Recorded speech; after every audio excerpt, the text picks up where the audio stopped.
So I don't know if you guys heard about this thing. There was a podcast movement. It happened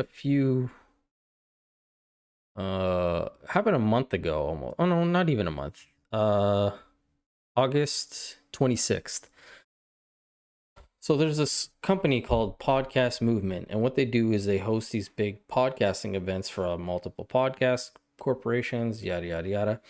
And the Daily Wire, which I don't know if you're familiar with, but it's the company that Ben Shapiro has. He has like these guy like Matt Walsh and Brett Cooper and all those, Ben himself, and he made a pit stop at the event, take some photos with some people, and after that he left. He didn't stay. He wasn't at the booth. He wasn't like signed up for the day to be there, but all he did was he just popped in. He has look. According to the popular talk show host, he only stopped into the event for a short period of time at the booth in which the company, the Daily Wire, paid $10,000 sponsorship for. So they paid for a spot. They went. He just went to go meet and greet some of the fans that like the Daily Wire and I guess their content. And this corporation, after the event happens, decide to say, "Hi, folks. We owe you an apology before uh, the sessions kicked off for the day. Yesterday afternoon, Ben Shapiro briefly visited Podcast Movement 22 Expo area near the Daily Wire booth, the booth that they paid for. He is, I think, one of the owners of the company. Though he was not registered or expected, we take full responsibility for the harm done by his presence." Now, this is some Looney Tunes bullshit right here. Harm for him showing up to a booth that they paid for? Those of you who called this unacceptable are right. No, you're not. Ill-informed and stupid. In 9 wonderful years, growing this and celebrating this medium, podcast movement has made mistakes. The pain caused by this one will always stick with us. What? We promise that sponsors will be more carefully considered moving forward. So you're okay to take their money to have their own booth at your event, but now are going to be more considerate moving forward after you've already taken the money. If this was such a big thing, like you shouldn't have. If you have an issue with the Daily Wire or what the Daily Wire represents or whatever, you shouldn't have taken their money in the first place. And then it goes on to say, just to clarify, no, the Daily Wire representatives were no, the Daily Wire representatives were scheduled to appear on panels, and Shapiro remained in the common space and did not have a badge. Okay. If you have questions, we're here to talk. Thank you for reading, and we hope you'll continue to join us from here on out. So this is a bunch of weird nonsense that they would say. I don't know who Seth Silvers is. This tweet is frustrating. I love podcast movement. I always have appreciated how inclusive podcast movement has been. However, apologizing for hosting one of the largest networks in the industry because they believe differently than some in the podcast movement community is the least inclusive move I've seen podcast movement do. And that is true. The Daily Wire has grown to such size. Like, at least for me, I think of like Joe Rogan, Armchair Expert, The Daily Wire. Like these are a lot of the big corporations. And again, all he's doing was standing there. He has his picture here for the Ben Shapiro show because it's part of the Daily Wire. And all he was doing was taking photos with people and then he left. And there's even video of this. Well, today, I believe it was, no, the 9th. So a few days ago, um, they put out another apology.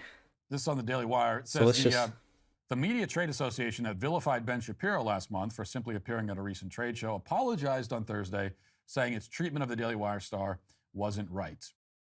So I guess 2 weeks, maybe a week and a half goes by, and now they probably were getting such backlash, so many people tweeting at them, so many negative things saying like, you guys have no backbone, you guys are stupid. Podcast Movement, the industry's biggest trade group and host of annual conferences that bring together top media companies, said in a statement that it was wrong to claim that Shapiro's presence at its recent Dallas show caused harm. Yeah, this is a ridiculous term right here. Him being there caused harm to people. That doesn't make any sense. And this kind of language and this kind of thing spirals into this other video that I saw, um, which I don't know if we'll watch tonight. It's a little long, but it's also mind numbing to see this shit. I might play it after this. We'll see. This is a short video. The mea culpa came after the Daily Wire and media giant Cumulus both vowed to end their support for the organization. So the statement said, as we stated, we're continuing to evaluate our priorities, policies, guiding social media and events with inclusivity, diversity, and respect for all. We have to start by sincerely apologizing to Mr. Shapiro for our... You guys have been at this for 9 years, and you're saying all of this now that you're still working on it.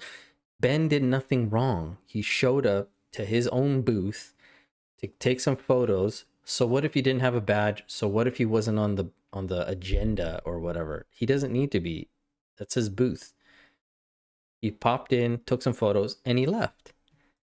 Reaction when he visited a booth that we sold his company. That wasn't right. We sold his company. Podcast Movement began in 2014 with 4 podcasters who had an idea to create a vibrant community that was for podcasters by podcasters. We're still those people with the same idea and recognize there's work to do as we grow. And this is the same kind of apology you tend to see a lot of the times. People try to backpedal or take back what they were saying when they realize that they, like, okay, I will give it to them that they did they have come out and say what they did was wrong. It's not like they doubled down like a lot of these other places will do. Well, they'd be like, no, we stand for what we said, this and this and that. I will applaud that they've come out and said, listen, we fucked up essentially. But it probably was only because of the amount of backlash they were doing. I don't know what made them think like writing those initial 3 tweets benefited them with, but Daily Wire co-founder Jeremy Boring, who at the company's recent backstage event had blasted Podcast Movement for unadulterated bigotry, said people rarely admit when they do wrong, particularly on the left, where every cultural indicator reinforces their error. Podcast Movement did the right thing with this apology. Co-founder Dan Franks also called me to make clear their treatment of Ben was unacceptable. Good on them. Jeremy's being very gracious here. Okay, well, I can only imagine the rest of it is Matt Walsh ripping them a new one. So I'll watch that on my... Actually, I guess we could watch the rest of what he has to say, because, yeah. I am a slightly less gracious person in general. He is. Yeah, it's an apology. It's the right thing to do. So, for sure. Kind of like Carnegie Mellon responding to their professor and the horrible thing she said. Yeah, it's the right thing to respond to. I'm not familiar with that incident. But, it's, to me, it's not quite enough. And especially with Podcast Movement, yeah, they gave the apology. This is like 2 weeks later, 3 weeks later, 2 weeks later. Yeah, 2 weeks later, yeah. And they're only doing it because they had no other choice. I mean, they tried everything they could to avoid apologizing. So that's what I'm wondering is like how much backlash did they get? How many people maybe said that they weren't going to come back next year because of this?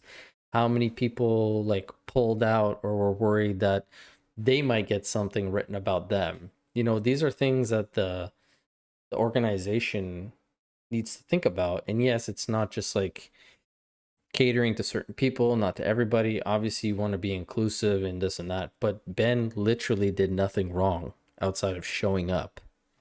And that's not something that's wrong. He's allowed to show up. But then once Cumulus got on board, and there were more companies, having our back on this thing, Oh, I as don't they know. should. I don't know who And Cumulus podcast is. movement, well, what choice do they have? If you want to have a podcast conference, a podcast organization, and you lose Daily Wire and you lose Cumulus, you start losing all of the biggest podcasting companies. Well, then you can't. Then your company is gone. Mm. So they have no choice, and they very Again, begrudgingly backpedal. finally apologized as an act of sheer self-preservation. Yeah. Fine. I'm glad they did. But I am certainly not at all convinced that this was something that they did because they really feel that they were wrong and they're trying to make. Yeah, it wasn't priority number one for them.